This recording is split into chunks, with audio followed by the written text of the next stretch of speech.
الحمد لله نحمده ونستعينه ونستغفره ونستهديه ونؤمن به ونتوكل عليه ونعوذ بالله من شرور أنفسنا ومن سيئات أعمالنا من يهد الله فهو المهتد ومن يضلل فلن تجد له وليا مرشدا أشهد أن لا إله إلا الله وحده لا شريك له وأشهد أن نبينا محمدا عبده ورسوله أرسله بالهدى ودين الحق ليظهره على الدين كله ولو كره المشركون اللهم صل على رسولك سيدنا محمد وعلى آل سيدنا محمد اللهم بارك على سيدنا محمد وعلى آل سيدنا ومولانا وحبيبنا ومنجينا وهادينا ومرشدنا وشفيعنا وإمامنا وقدوتنا وقرة أعيننا محمد كما صليت وباركت على خليلك إبراهيم وآل خليلك إبراهيم إنك حميد مجيد يا أيها الذين آمنوا اتقوا الله حق تقاته فلا تموتن إلا وأنتم مسلمون أعوذ بالله من الشيطان الرجيم بسم الله الرحمن الرحيم يا أيها الذين آمنوا كونوا قوامين لله شهداء بالقسط ولا يجرمنكم شنآن قوم على ألا تعدلوا اعدلوا هو أقرب للتقوى واتقوا الله إن الله خبير بما تعملون ബഹുമാന്യരായ സഹോദരന്മാരെ, സഹോദരികളെ, ജീവിതത്തിൽ സൂക്ഷ്മതയും ധാർമ്മികതയും പുലർത്തി നല്ലവരായി ജീവിക്കാൻ എപ്പോഴും ശ്രമിച്ചുകൊണ്ടിരിക്കണമെന്ന് എന്നെയും നിങ്ങളെയും ഉണർത്തുകയാണ്. അള്ളാഹു നമ്മെ എല്ലാവരെയും സജ്ജനങ്ങളിൽ ഉൾപ്പെടുത്തി അനുഗ്രഹിക്കുമാറാകട്ടെ. ഇന്ന് കർക്കിടകം 1. നാം ഹിജ്റ വർഷത്തെക്കുറിച്ചും മറ്റ് കലണ്ടറുകളെ കുറിച്ചുമൊക്കെ ഖുതുബയിൽ സംസാരിച്ചിട്ടുണ്ട്. നമ്മുടെ കേരളത്തിൻ്റെ സ്വന്തം കലണ്ടറിലെ അവസാനത്തെ മാസമാണ് കർക്കിടകം. കർക്കിടകത്തിനൊരു പ്രത്യേകതയുള്ളത് ഇത് രാമായണ മാസമാണ് എന്നുള്ളതാണ്. ഇന്ന് രാമായണ പാരായണത്തിൻ്റെ ആരംഭം കുറിക്കും.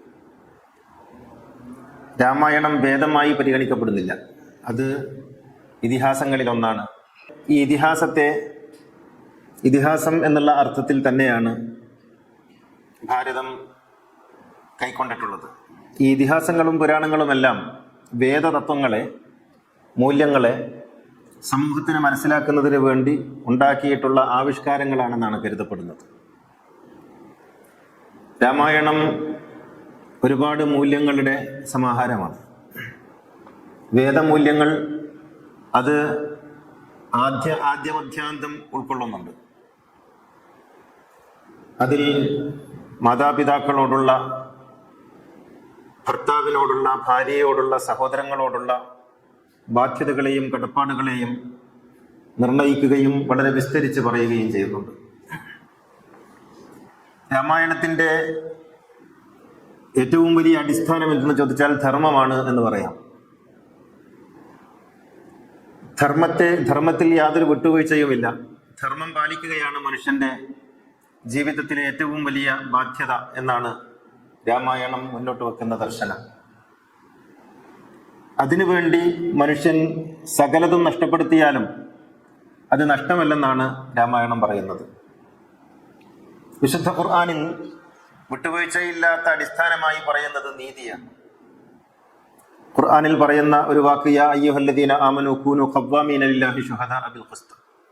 വിശ്വാസികളെ, നിങ്ങൾ അള്ളാഹുവിന് വേണ്ടി നിലകൊള്ളുകയും നീതിക്ക് സാക്ഷികളാവുകയും വേണം എന്നാണ്. മറ്റൊരു വചനത്തിൽ അതിൽ ചെറിയ മാറ്റം വരുത്തിക്കൊണ്ട് ഖുർആൻ ഇങ്ങനെ പറയുന്നു, ഷഹിദല്ലാഹു അന്നഹു ലാ ഇലാഹ ഇല്ലാഹു വൽ മലായികത്തു വഉലുൽ ഇൽമി ഖായിമൻ ബിൽ ഖിസ്തി ലാ ഇലാഹ ഇല്ലാഹു വൽ അസീസുൽ ഹകീം. നീതിക്ക് വേണ്ടി നിലകൊള്ളുന്നവരാകണം എന്ന്. നീതിയാണ് ഖുർആനിന്റെ അടിസ്ഥാനം. അതിൽ വിട്ടുവീഴ്ച പാടില്ല, അതിൽ ഒത്തുതീർപ്പ് പാടില്ല. നീതി ഒരിക്കലും രണ്ടാം സ്ഥാനത്ത് വരരുത് എന്ന് ഖുർആൻ പറയുന്നുണ്ട്. ഒരിടത്ത് ഖുർആൻ നീതിക്ക് മുകളിൽ കാരുണ്യത്തെ ഉയർത്തി വെക്കുന്നുണ്ട്. കാരുണ്യം നീതിക്ക് മുകളിലായി വരുന്ന ഒരു സന്ദർഭം, നിങ്ങൾക്ക് പ്രതിക്രിയ നീതിയാണ്, പ്രതിക്രിയ നടപ്പാക്കാം, എന്നാൽ വിട്ടുവീഴ്ച ചെയ്യുന്നുവെങ്കിൽ നിങ്ങൾക്കതാണ് ഉത്തമം എന്ന് പറയുന്നുണ്ട്. അങ്ങനെ നീതിക്ക് മുകളിൽ ഖുർആൻ കാരുണ്യത്തെ സ്ഥാപിക്കുന്ന ചില സന്ദർഭങ്ങൾ ഒഴിച്ചു നിർത്തിയാൽ നീതിയാണ് ഏറ്റവും മുകളിൽ വരേണ്ടത്. സത്യം പോലും അതിന് താഴെയാണ് എന്നാണ് ഖുർആനിന്റെ നിലപാട്. ഖുർആനിലെ ഈ നീതിയെയാണ് രാമായണം ധർമ്മം എന്ന് വിശേഷിപ്പിക്കുന്നത്. ധർമ്മത്തിൽ യാതൊരു വിട്ടുവീഴ്ചയുമില്ല. രാമന്റെ ജീവിതം നാം എടുത്തു നോക്കിയാൽ ധർമ്മത്തിന് വേണ്ടി സമർപ്പിതമായ ത്യാഗപൂരിതമായ ഒരു ജീവിതമാണ് രാമൻ്റെത് എന്ന് കാണാൻ സാധിക്കും. രാമൻ എന്ന ബിംബത്തെ രാഷ്ട്രീയത്തിന് വേണ്ടി ഉപയോഗപ്പെടുത്തുന്ന സമകാലിക രാഷ്ട്രീയ സംഭവങ്ങളെ കുറിച്ചല്ല ഞാൻ പറയുന്നത്. ആ രാഷ്ട്രീയ ഗിമ്മിക്കിന് വേണ്ടി ഉയർത്തിക്കാട്ടുന്ന രാമനെ കുറിച്ചുമല്ല പറയുന്നത്. അതങ്ങനെയാണല്ലോ, എപ്പോഴും മതാടയാളങ്ങളും ദൈവികാടയാളങ്ങളും ഒക്കെ തങ്ങളുടെ താല്പര്യങ്ങൾക്ക് വേണ്ടി കാണിക്കുമ്പോൾ അതിൽ ധാരാളം വൈകൃതങ്ങൾ ഉണ്ടാക്കേണ്ടതായിട്ട് വരും. അങ്ങനെയാണ് മുഹമ്മദ് നബി വികൃതമാക്കപ്പെട്ടത്, അങ്ങനെയാണ് രാമൻ വികൃതമാക്കപ്പെട്ടത്, അങ്ങനെയാണ് യേശു വികൃതമാക്കപ്പെട്ടത്.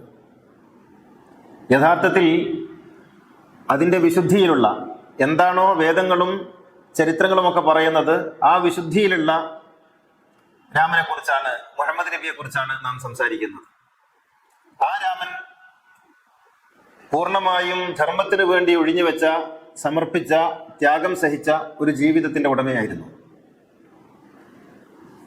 മര്യാദാ പുരുഷോത്തമൻ എന്നാണ് രാമനെ വിശേഷിപ്പിക്കാറുള്ളത്. മര്യാദാ പുരുഷോത്തമൻ. മുഹമ്മദ് നബിയെ കുറിച്ചുള്ള ഖുർആനിന്റെ ഒരു വചനം ഇങ്ങനെയാണ്: ലഖദ് കാന ലക്കും ഫീ റസൂലില്ലാഹി ഉസ്വത്തുൻ ഹസന. മര്യാദാ പുരുഷോത്തമനാണ് മുഹമ്മദ് നബി എന്ന, നിങ്ങൾക്ക് മാതൃകയായി പൂർണ്ണമായും പിൻപറ്റാവുന്ന കറകളില്ലാത്ത ജീവിതത്തിന്റെ ഉടമയെന്ന. 6 വയസ്സുകാരിയെ കല്യാണം കഴിച്ച ബുഖാരിയിലെ മുഹമ്മദ് അല്ല, മറിച്ച് മര്യാദാ പുരുഷോത്തമനായ ഖുർആനിലെ മുഹമ്മദിനെയാണ് നാം വായിക്കേണ്ടത്. ബാബരി മസ്ജിദ് പൊളിക്കാൻ വേണ്ടി കർസേവ നടത്തിയ, കർസേവകരെ പ്രചോദിപ്പിക്കുന്ന അന്യമത വിദ്വേഷത്തിന്റെ പ്രതീകമായ ഒരു രാമനല്ല, മറിച്ച് രാമായണം മുന്നോട്ട് വെക്കുന്ന ഒരു രാമനുണ്ട്. ആ രാമൻ ഗാന്ധിജിയുടെ രാമനാണ്. ആ രാമന്റെ രാജ്യമാണ് ഗാന്ധിജി ആഗ്രഹിച്ച രാമരാജ്യം എന്ന് പറയുന്നത്. അതിന് ബൈബിളിലേക്ക് വരുമ്പോൾ ദൈവരാജ്യം എന്നായിത്തീരും, ഖുർആനിലേക്ക് വരുമ്പോൾ നീതിയിലധിഷ്ഠിതമായ ഒരു രാജ്യം എന്നായിത്തീരും. പ്രവാചകൻ അത് പറയുന്നുണ്ടല്ലോ, സൻആ മുതൽ ഹദറമൗത്ത് വരെ, ലോകത്തിന്റെ ഒരറ്റം മുതൽ മറ്റേ അറ്റം വരെ ഒരു പെൺകുട്ടിക്ക് ഏത് പാതിരാവിലും നിർഭയം സഞ്ചരിക്കാവുന്ന ഒരു രാജ്യമാണ് എൻ്റെ സ്വപ്നം എന്ന് പ്രവാചകൻ പറയുന്നുണ്ട്. അതാണ് രാമരാജ്യം, അതാണ് ദൈവരാജ്യം. ഈ രാമനെ കുറിച്ച് നാം ആലോചിക്കുമ്പോൾ അത് ഹിന്ദുക്കളുടെ രാമനല്ല, അത് മുസ്ലിങ്ങളുടെയും കൂടി രാമനാണെന്ന്, ക്രിസ്ത്യാനികളുടെയും കൂടി രാമനാണെന്ന്, അത് കമ്മ്യൂണിസ്റ്റുകാരുടെയും കൂടി രാമനാണെന്ന് നമുക്ക് കാണാൻ കഴിയും. അതാണ് രാമായണം മുന്നോട്ട് വെക്കുന്ന ധർമ്മം എന്ന് പറയുന്നത്. ദൈവസങ്കല്പത്തിൽ പോലും നമുക്ക് കാണാൻ കഴിയും, ദൈവസങ്കല്പത്തിൽ പോലും ഇപ്പൊ രാമായണം, അധ്യാത്മരാമായണം, എഴുത്തച്ഛന്റെ അധ്യാത്മരാമായണത്തിന്റെ തുടക്കത്തിൽ തന്നെ ദൈവസങ്കല്പത്തെ കുറിച്ച് പറയുന്നിടത്ത് കാണാൻ കഴിയും, തത്സ്വരൂപത്തെ അറിയാത്തവർക്ക് മാത്രമേ ആ സ്വരൂപത്തിൽ ഗുണങ്ങളെ അല്ലെങ്കിൽ വികാരങ്ങളെ ചാർത്താൻ കഴിയുകയുള്ളൂ എന്ന് എഴുത്തച്ഛൻ പറയുന്നുണ്ട്. മനുഷ്യവികാരങ്ങളെ ദൈവത്തിൽ ആരോപിക്കുന്നത് ഇതെല്ലാം മതത്തിലുള്ളതാണ് കേട്ടോ. ഇപ്പൊ ഇസ്ലാം മതം ഏകദൈവ വിശ്വാസത്തിൽ അധിഷ്ഠിതമാണ്, അരൂപിയായ ദൈവത്തെ ആരാധിക്കുന്നു എന്നൊക്കെ അവകാശപ്പെടുമ്പോഴും മനുഷ്യനുള്ള എല്ലാ ദൗർബല്യങ്ങളും ദൈവത്തിൽ ആരോപിക്കുന്നുണ്ട്. ദേഷ്യം പിടിക്കും, ചിരിക്കും, കരയും, ഇറങ്ങി വരും, കയറിപ്പോകും എന്നൊക്കെ പറഞ്ഞ് മനുഷ്യന്റെ എല്ലാ ദൗർബല്യങ്ങളെയും ദൈവത്തിൽ ആരോപിച്ചുകൊണ്ടാണ് ഈ പരമ്പരാഗത ഗോത്ര ദൈവവിശ്വാസം ഇസ്ലാമിന്റെ പേരിൽ അടിച്ചേൽപ്പിച്ചിട്ടുള്ളത്. യഥാർത്ഥത്തിൽ ഇതിൽ നിന്നൊക്കെ മുക്തനല്ലേ അള്ളാഹു? ഇങ്ങനെയുള്ള എല്ലാ സ്ഥലകാല പരിമിതികൾക്ക് അതീതനായിട്ടുള്ള, ഇറങ്ങിപ്പോക്കും കയറി വരവൊന്നും ദൈവത്തിന് ചേരൂല, ചിരിക്കലും കരയിലൊന്നും ദൈവത്തിന് ചേരില്ല. അതൊക്കെ മനുഷ്യന്റെ ഭാവങ്ങളാണ്. ഈ മനുഷ്യഭാവങ്ങളെ ദൈവത്തിൽ ആരോപിക്കുന്നു എന്നുള്ളത് ഏറ്റവും ഇത്ര വലിയ മൂഢത്തരമാണെന്നാണ് രാമായണം ചോദിക്കുന്നത്. ദൈവം എന്നാൽ ഒരു വലിയ ഉസ്താദാണെന്ന്, ദൈവം എന്നാൽ ഒരു വലിയ സന്യാസിയാണെന്ന്, പൂജാരിയാണെന്നൊക്കെ സങ്കല്പിച്ചുകൊണ്ടാണ് ദൈവത്തെ ഓരോ മതക്കാരും പ്രതിഷ്ഠിക്കുന്നത്. യഥാർത്ഥത്തിൽ അതിനപ്പുറത്തുള്ള ഈ ലോകം മുഴുവൻ, പ്രപഞ്ചം മുഴുവൻ നിറഞ്ഞു നിൽക്കുന്ന മഹാചൈതന്യത്തെ കുറിച്ചാണ് രാമായണം പറയുന്നത്. അതാണ് ദൈവം എന്നാണ് പറയുന്നത്. ആ ദൈവത്തിന്റെ കൂടെ നിൽക്കാൻ ധർമ്മം പാലിക്കണമെന്നാണ്. ശൈത്താനീയത്തും ഇലാഹിയത്തും തമ്മിലുള്ള പോരാട്ടമാണ് രാമായണത്തിന്റെ ആദ്യാവസാനം എന്ന് പറയുന്നത്. ശൈത്താനീയത്തും റബ്ബാനിയത്തും ശൈത്താനീയത്തും തമ്മിൽ, ഇലാഹിയത്തും ശൈത്താനീയത്തും തമ്മിലുള്ള പോരാട്ടമാണ്. അതാണ് രാമരാവണ പോരാട്ടം എന്ന് പറയുന്നത്. രാമൻ ധർമ്മമാണ്, അത് റബ്ബാനിയാണ്, അത് ഇലാഹിയാണ്, അത് ദൈവികമാണ്. അപ്പുറത്ത് രാവണൻ എന്ന് പറയുന്നത് സാത്താനിക്കായിട്ടുള്ള, പൈശാചികമായിട്ടുള്ള ഒരു ബിംബമാണ്. ഇങ്ങനെ നന്മയും തിന്മയും തമ്മിലുള്ള, നീതിയും അനീതിയും തമ്മിലുള്ള, ധർമ്മവും അധർമ്മവും തമ്മിലുള്ള, ഇലാഹിയത്തും ശൈത്താനീയത്തും തമ്മിലുള്ള ഒരു പോരാട്ടമാണ് രാമായണത്തിന്റെ മൊത്തം. എല്ലാം വായിച്ചു കഴിയുമ്പോൾ രാമായണത്തിന്റെ കാതലായി നമുക്ക് കാണാൻ കഴിയുന്നത്. ഇതല്ലേ ഖുർആൻ പറയുന്നത്? നിങ്ങളെ വഴിപിഴപ്പിക്കാതിരിക്കട്ടെ നിങ്ങളുടെ ശൈത്താനിയത്ത്. ഈ ശൈത്താനിയത്ത് എന്ന് പറയുന്നത് ബാഹ്യമല്ല, ആന്തരികമാണ്. നിങ്ങളുടെ ശൈത്താൻ പുറത്തുനിന്ന് വരുന്നവരല്ല, മറിച്ച് അത് നിങ്ങൾക്കകത്ത് തന്നെ ഉള്ളതാണ്. അതുകൊണ്ടാണ് ഖദ് അഫ്ലഹ മൻ സക്കാഹ വഖദ് ഖാബ മൻ ദസ്സഹ എന്ന് പറയുന്നത്. എവിടെ നിന്നോ വരുന്ന ഇബ്ലീസിനെ കുറിച്ചാണ് നമ്മുടെ ലഅനത്തുല്ലാഹി അലൈഹി എന്ന് പറയുന്നത്. അത് നമ്മുടെ ഉള്ളിൽ തന്നെയുള്ള ഇബ്ലീസാണ്. മക്കയിൽ പോയി കോൺക്രീറ്റ് തൂണിനെ കല്ലെറിയുമ്പോൾ നമ്മൾ പുറമേയുള്ള എന്തിനെയോ ഒന്ന് കല്ലെറിഞ്ഞു എന്ന സംതൃപ്തിയോടെയാണ് വരുന്നത്. പക്ഷെ യഥാർത്ഥത്തിൽ എറിയേണ്ടത് അകമേയുള്ള വഖ്തുലു അൻഫുസക്കും എന്നൊരു പരാമർശമുണ്ട് ഖുർആനിൽ. നിങ്ങൾ നിങ്ങളെ തന്നെ കൊല്ലണം. അതിനെ മൗദൂദി ആത്മഹത്യ ചെയ്യണമെന്നാണ് എഴുതിയിരിക്കുന്നത്.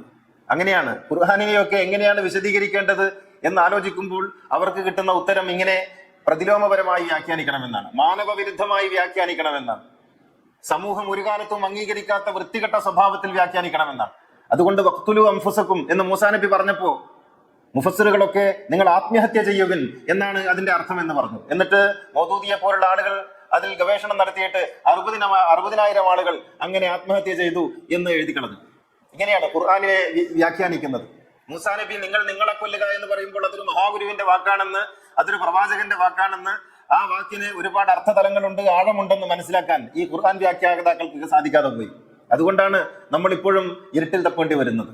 ഖുർആനിനെ ഒരു പുസ്തകമായിട്ടാണ് അവർ കണ്ടത്. രാമായണത്തെ ഒരു പുസ്തകമായിട്ടാണ് നമ്മുടെ നാട്ടുകാർ കാണുന്നത്.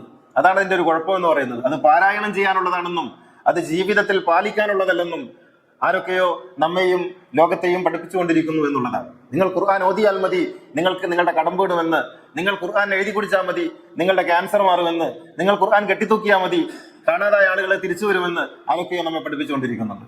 അങ്ങനെയാണ് നാം ഖുർആനിനെ ഉപയോഗപ്പെടുത്താൻ ശീലിച്ചിട്ടുള്ളത്. ഖുർആൻ എന്ന് പറയുന്നത് കെട്ടിത്തൂക്കാനുള്ളതും എഴുതി കുടിക്കാനുള്ളതും കലക്കാനുള്ളതുമാണ് എന്ന് നമ്മൾ പഠിച്ചു. ഇങ്ങനെ താന്ത്രികമായിട്ടാണ് നാം കാര്യങ്ങളെ വിലയിരുത്തുന്നത്. അതാണ് രാമായണത്തിനും പറ്റിയത്. ഇപ്പൊ രാമായണ പാരായണം ഇന്ന് ആരംഭിക്കും. ഇന്ന് കർക്കിടകം 1.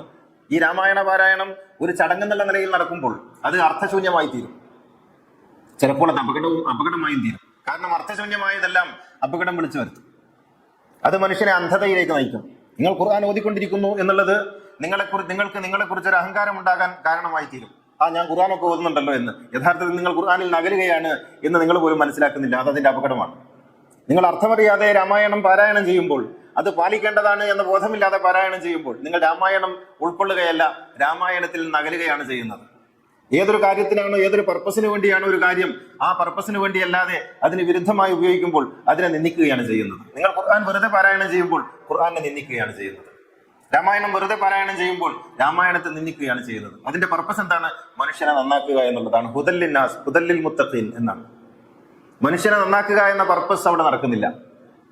അത് മൂക്കുകൊണ്ട് മണിച്ചോതുകയും എന്നിട്ട് ജീവിതത്തിലേക്ക് ഇറങ്ങാതിരിക്കുകയും ചെയ്യുന്നു എന്നുള്ളത് എത്ര വലിയ അപകടമാണെന്ന് ഓർത്തു നോക്കൂ. ഇതാണ് യഥാർത്ഥത്തിൽ സംഭവിക്കുന്നത്. അപ്പോൾ പറഞ്ഞു വരുന്നത്, രാമായണം എന്ന് പറയുന്നത് ഖുർആനിൽ നിന്ന് ഭിന്നമായ ഒന്നല്ല എന്ന് തിരിച്ചറിയണം. ഇപ്പോൾ വേദങ്ങളെല്ലാം ദൈവികമല്ല എന്ന് പ്രചരിപ്പിക്കുകയും അത് പ്രചരിപ്പിക്കുന്നതിന് വേണ്ടി പുസ്തകം എഴുതുകയും അത് പ്രകാശിപ്പിക്കുന്നതിന് വേണ്ടി ലക്ഷങ്ങൾ മുടക്കുകയും ചെയ്യുന്ന ഒരു കാലത്ത് നമ്മൾ ജീവിക്കുന്നത്. ഭിന്നങ്ങളാണ് എന്ന് തെളിയിക്കാൻ മത്സരിച്ചുകൊണ്ടിരിക്കുകയാണ്. നിങ്ങൾ അടികൂടേണ്ടവരാണ് എന്ന് നിരന്തരം പറഞ്ഞുകൊണ്ടിരിക്കുകയാണ് സമൂഹത്തെ നോക്കിയിട്ട്. നിങ്ങൾ തമ്മിൽ തല്ലേണ്ടവരാണ്, നിങ്ങൾ ഒന്നിച്ചിരിക്കേണ്ടവരല്ല. നിങ്ങൾ വിദ്വേഷം പുലർത്തേണ്ടവരാണ്, നിങ്ങൾ പരസ്പരം ചിരിക്കേണ്ടവരല്ല. നിങ്ങൾ പരസ്പരം തമ്മിൽ തല്ലേണ്ടവരാണ്, ഒരിക്കലും കൈകോർത്ത് നടക്കേണ്ടവരല്ല എന്ന് സമൂഹത്തെ പഠിപ്പിച്ചുകൊണ്ടിരിക്കുകയാണ് ഈ മല്ലന്മാർ. അതുകൊണ്ട് നിങ്ങൾ ഭിന്നിക്കാൻ കാരണങ്ങൾ തേടണം എന്നാണ്, ഒന്നിക്കാൻ കാരണങ്ങൾ തേടരുത്. ഒരിക്കലും മതങ്ങളൊക്കെ ഒന്നല്ല എന്നാണ് പഠിക്കേണ്ടത് എന്നാണ് അവർ പുസ്തകം എഴുതിക്കൊണ്ടിരിക്കുന്നത്. വർഗീയതയുടെയും വിദ്വേഷത്തിന്റെയും പ്രചാരകരായ ഒരു കൂട്ടം വിഭാഗീയതയുടെ വിൽപ്പനക്കാരായി മാറിയിരിക്കുന്നു. കാരണം തങ്ങളുടെ ഈ കെട്ട ഉൽപ്പന്നം വിൽക്കണമെങ്കിൽ മനുഷ്യൻ തമ്മിൽ തല്ലണമെന്ന് അവർക്കറിയാം. ഏറ്റവും കെട്ട ഉൽപ്പന്നങ്ങളാണ് അവരുടെ കൈകളിലുള്ളത്. ഈ ലോകം നശിക്കാൻ പോകുന്ന ഉൽപ്പന്നങ്ങൾ. ആ ഉൽപ്പന്നം വിൽക്കണമെങ്കിൽ തമ്മിൽ തല്ലിക്കൊണ്ടിരിക്കണം. അതുകൊണ്ട് നിങ്ങൾ തമ്മിൽ തല്ലണം, അതാണ് ധർമ്മം എന്ന് പഠിപ്പിക്കുന്ന ഒരു കാലം. കാലത്തിന് കേടില്ല. ഈ കാലത്തിൽ ജീവിക്കുന്ന ആളുകൾക്ക് നഈബു സമാനന വൽ ഐബു ഫീന വലാലി സമാനിന ഐബുൻ സിവാന എന്ന് കവി പറഞ്ഞിട്ടുണ്ട്. കാലത്തിനൊരു കേടുമില്ല, കേട് നമുക്കാണ്, ആ കാലത്തിൽ ജീവിക്കുന്നവർക്കാണ്. ഇങ്ങനെയുള്ള മല്ലന്മാര് ജീവിക്കുന്ന, പരസ്പരം ഭിന്നിക്കണമെന്ന മതത്തിന്റെ പേരിൽ അധ്യാപനം നടത്തുന്ന, അതിനുവേണ്ടി സ്റ്റേജ് കെട്ടി ഒന്നിച്ചിരിക്കുന്ന, അതിനെ ന്യായീകരിക്കുന്ന ആളുകൾ ജീവിക്കുന്ന കാലം, ആ കാലമാണ് യഥാർത്ഥത്തിൽ ഏറ്റവും വേദനിക്കുകയും വിലപിക്കുകയും ചെയ്യുന്നത് എന്നാണ് കവി പറയുന്നത്. അപ്പോൾ ഒന്നിക്കാനാണ് നമ്മൾ ശ്രമിക്കേണ്ടത്. സമാനതകൾ കണ്ടെത്താനാണ് ശ്രമിക്കേണ്ടത്. തആലൂ ഇലാ കലിമത്തിൻ സവാഇൻ ബൈനനാ വ ബൈനക്കും, വരൂ നമുക്ക് സമാനതകൾ കണ്ടെത്താം എന്നുള്ളതാണ് ഖുർആനിന്റെ ആഹ്വാനം. സമാനതകൾ കണ്ടെത്താം, ഭിന്നിച്ച് മാറി നിൽക്കാനല്ല, പരസ്പരം പോരടിച്ച് അങ്കവിളി നടത്താനല്ല, മറിച്ച് വരൂ നമുക്ക് സമാനതകൾ കണ്ടെത്താം. വിശുദ്ധ ഖുർആനിന്റെ ഒരു ശൈലി ഈ മല്ലന്മാര് പഠിക്കണമെന്ന് ഞാൻ ആഗ്രഹിക്കുന്നു. എന്താണെന്നറിയാമോ? ഖുർആൻ പറയുന്നുണ്ട്, മുഹമ്മദ് നബിയോട് പറയാൻ പറയുന്നുണ്ട്, നിങ്ങൾ വരൂ നമുക്ക് സംവദിക്കാം. ഒരുപക്ഷെ നാം അല്ലെങ്കിൽ നിങ്ങൾ ഒരുപക്ഷെ ദുർമാർഗത്തിൽ അല്ലെങ്കിൽ സന്മാർഗത്തിലാകാം. ഈ ഒരു വിനയമെങ്കിലും, ഈ ഒരു ഭാഷ്യം, ഈ ഒരു ഭാഷ ഉൾക്കൊള്ളണ്ടേ? നിങ്ങൾ വരൂ നമുക്ക് സമാനതകളിൽ ഒന്നിക്കാം. ഭിന്നിപ്പിന്റെ മാർഗം തേടിയിട്ട് ഇത് ഇന്ന രീതിയിൽ ഭിന്നിക്കാനുള്ളതാണ് എന്ന് പുസ്തകം എഴുതി കച്ചവടം നടത്തുമ്പോൾ അതിൽ നിന്ന് കിട്ടുന്ന ലാഭത്തെക്കുറിച്ച് മാത്രം ആലോചിക്കുന്നവർ ഓർക്കേണ്ടത് ഈ മനുഷ്യ സമൂഹത്തിന് നിങ്ങൾ വരുത്തിവെക്കുന്ന തലമുറകളോളം വരുത്തിവെക്കുന്ന ദുരന്തങ്ങളുടെ വ്യാപ്തി എത്രത്തോളം ഉണ്ട് എന്നതിനെ കുറിച്ചാണ്.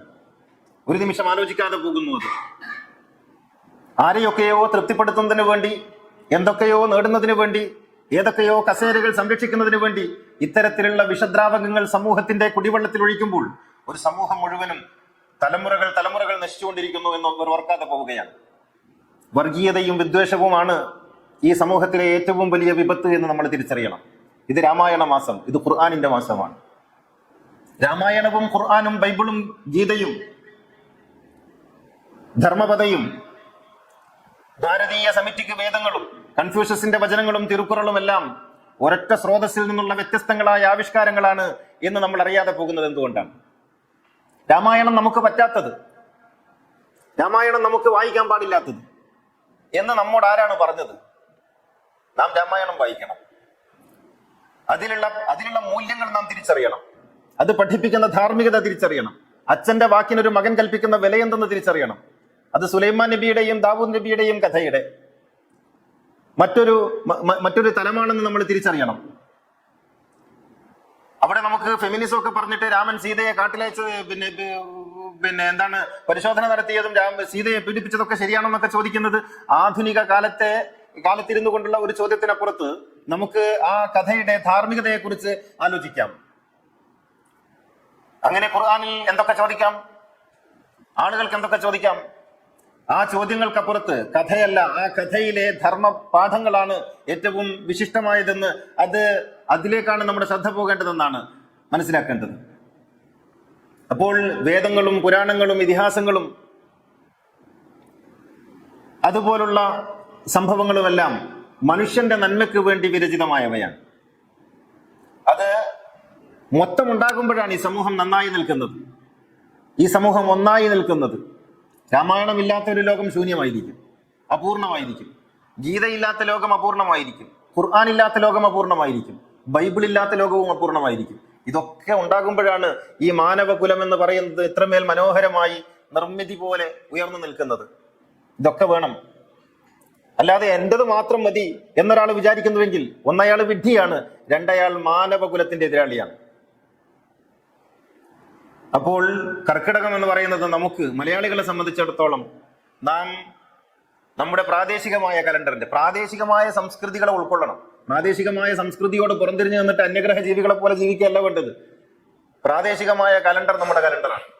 ഇവിടുത്തെ ഋതുഭേദങ്ങൾ, കർക്കിടകം എന്ന് പറയുമ്പോൾ നമുക്ക് മഴ ഓർമ്മ വരും, കർക്കിടകം എന്ന് പറയുമ്പോൾ നമുക്ക് പഞ്ഞം ഓർമ്മ വരും, കർക്കിടകം എന്ന് പറയുമ്പോൾ നമുക്ക് രാമായണം ഓർമ്മ വരും. കർക്കിടകത്തിലെ ഈ പറയപ്പെട്ടതിലൊക്കെ ഉണ്ടാകുമ്പോൾ രാമായണം കൂടി ഉണ്ടാകണം. നാം രാമായണം വായിക്കണം, നമ്മുടെ വീടുകളിൽ രാമായണം ഉണ്ടാകണം. അത് നമ്മുടെ സംസ്കാരത്തിന്റെ ഭാഗമാണ്, അതൊരു മതത്തിന്റെ ഭാഗമാണ് എന്ന് കരുതരുത്. അതിൽ പാഠങ്ങളുണ്ട്. നമ്മുടെ വീടുകളിൽ ബൈബിൾ ഉണ്ടാകണം, നമ്മുടെ വീടുകളിൽ ധർമ്മപദ ഉണ്ടാകണം, നമ്മുടെ വീടുകളിൽ കൺഫ്യൂഷ്യസിന്റെ വചനങ്ങൾ ഉണ്ടാകണം, തിരുക്കുറൾ ഉണ്ടാകണം. ഇതൊക്കെ വായിക്കണം. അതൊക്കെ വായിക്കുമ്പോഴേ ഖുർആൻ തിരിയുള്ളൂ. ഖുർആൻ അങ്ങനെ ഒറ്റക്ക് പൊട്ടിമുളച്ച ഒന്നല്ല, ഇതൊക്കെ ഇതിന്റെ തുടർച്ചയാണ്. BC 5-ാം നൂറ്റാണ്ടിലോ 6-ാം നൂറ്റാണ്ടിലോ ആണ് രാമായണം വിരചിതമാകുന്നത്. AD 7-ാം നൂറ്റാണ്ടിലാണ് ഖുർആൻ അവതരിക്കുന്നത്. ഇതൊക്കെ ഒന്നൊന്നിന്റെ തുടർച്ചയായി സംഭവിച്ചുകൊണ്ടിരിക്കുന്നതാണ്. ഈ രീതിയിൽ കാര്യങ്ങളെ കാണാൻ നമുക്ക് കഴിയണം. ആ വിശാലമായ കണ്ണ് നമുക്കുണ്ടാകട്ടെ. അഖൂലു ഖൗലി ഹാദാ വഅസ്തഗ്ഫിറുല്ലാഹൽ അലീം ലി വലക്കും വഅസ്തഗ്ഫിഹി അന്നി വഅൻകും വഅൻ ജമീഇൽ മുസ്ലിമീന വൽ മുഅ്മിനീന അജ്മഈന ഫസ്തഗ്ഫിറുഹു ഇന്നഹു ഹുവൽ ഗഫൂറുർ റഹീം. അൽഹംദുലില്ലാഹില്ലദീ ഹദാനാ ലിഹാദാ വമാ കുന്നാ ലിനഹ്തദിയ ലൗലാ അൻ ഹദാനല്ലാഹ്. അസ്സലാത്തു വസ്സലാമു അലാ സയ്യിദിനാ മുഹമ്മദിൻ സയ്യിദിൽ കൗനൈനി മഹ്ബൂബി റബ്ബിൽ മശ്രിഖൈനി വൽ മഗ്രിബൈൻ ഖാതമിൽ അംബിയാഇ സയ്യിദുൽ മുർസലീൻ മുറാദിൽ മുസ്താഖീൻ മഹ്ബൂബിൽ ആശിഖീൻ جد الحسن والحسين صاحب الحرمين وابن الذبيحين سيدنا محمد بن عبد الله بن عبد المطلب صلى الله عليه وعلى آله وصحبه الذين جاهدوا بأموالهم في سبيل الله وباعوا نفوسهم لدين الهدى رضي الله عنهم ورضوا عنه ذلك لمن خشي ربه إن الله وملائكته يصلون على النبي يا أيها الذين آمنوا صلوا عليه وسلموا تسليما. സഹോദര സഹോദരികളെ, തഖ്വയുള്ളവരായിരിക്കണമെന്ന് ഒന്നുകൂടി ഉണർത്തുകയാണ്. ഈ കഴിഞ്ഞ ദിവസം ലണ്ടനിൽ പോയി വിശുദ്ധ ഖുർആനിൽ ഇല്ലാത്ത എന്തൊക്കെയോ ഖുർആനിലുണ്ടെന്ന് പറഞ്ഞ് സമൂഹത്തിന് മുന്നിൽ അപഹാസ്യനായ ഒരു മതവിമർശകനെ കുറിച്ച് നാമൊക്കെ കേട്ടിട്ടുണ്ട്. ഈ കക്ഷി എൻ്റെ ഖുത്ബയിൽ നിന്നുള്ള ഒരു ഭാഗം കട്ട് ചെയ്ത് അദ്ദേഹത്തിൻ്റെ ആശയപ്രചാരണത്തിന് ഉപയോഗിക്കുന്നതായിട്ട് എൻ്റെ ശ്രദ്ധയിൽപ്പെട്ടിട്ടുണ്ട്. അധാർമികമാണ് എന്ന് അദ്ദേഹത്തോട് പറഞ്ഞിട്ട് കാര്യമില്ല. കാരണം ധാർമ്മികതയുടെ അർത്ഥം അറിയാത്ത ആളാണ്. ധർമ്മം എന്ത് അധർമ്മം എന്ത് എന്ന് തിരിച്ചറിയാൻ കഴിയാത്ത വിധം ഒരു മതസമൂഹത്തോട് ഇത്രമേൽ വിരോധവും വെറുപ്പും വെച്ച് പുലർത്തി വിദ്വേഷത്തിന്റെ പ്രചാരകനായി ജീവിക്കുന്ന ഒരു വ്യക്തിയോട് ധാർമ്മികതയെക്കുറിച്ച് പറഞ്ഞിട്ട് കാര്യമില്ലല്ലോ. നമ്മൾ നേരത്തെ പറഞ്ഞ മുല്ലമാരുടെ മറ്റൊരു പതിപ്പാണത്. അദ്ദേഹത്തിൽ പ്രവർത്തിക്കുന്നത് ഒരിക്കലും നന്മയല്ല, മറിച്ച് വിദ്വേഷമാണ്. ഒരു സമൂഹത്തെ താറടിച്ച് കാണിക്കാനും തകർക്കാനുമുള്ള ആഗ്രഹം.